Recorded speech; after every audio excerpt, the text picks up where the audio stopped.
From the earliest days of the unprecedented hostilities in the Gaza Strip, UNICEF has been forthright on the need for an immediate humanitarian ceasefire, for the aid to flow, and for the abducted children to be released. Like many others, we have pleaded for the killing of children to stop. Now, our gravest fears about the reported numbers of children killed, going from dozens into hundreds into thousands, have been realised in just a fortnight. The numbers are appalling. Reportedly now more than 3,450 children have been killed.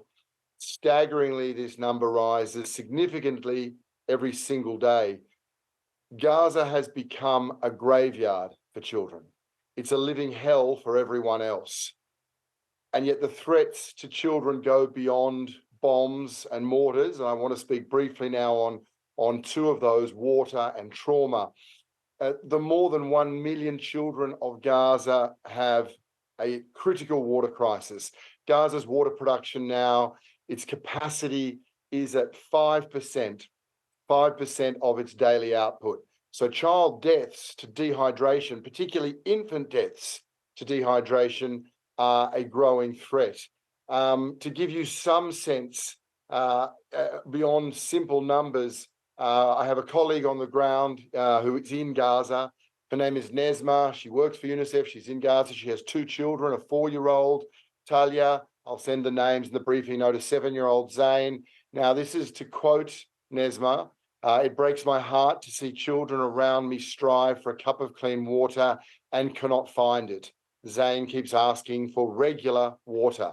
There her quote ends. What she means here by regular water is safe drinking water.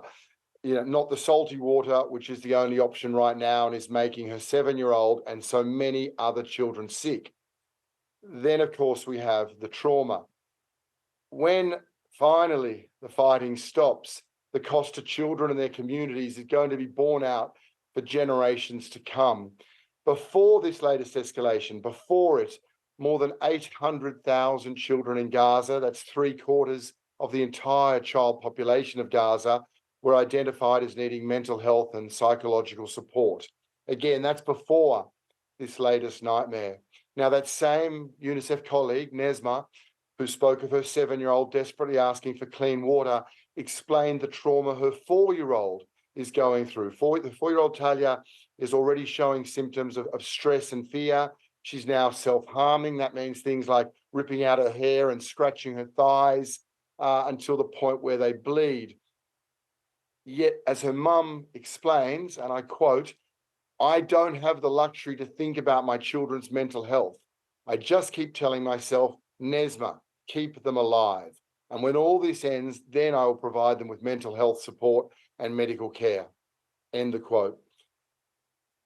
And so, again, on behalf of the Talia and the Zains and the other 1.1 million children in Gaza living through this nightmare, we say an immediate humanitarian ceasefire and all access crossings into Gaza must be open for the safe, sustained, unimpeded access of humanitarian aid. That's water, that's food, that's fuel, that's medical supplies.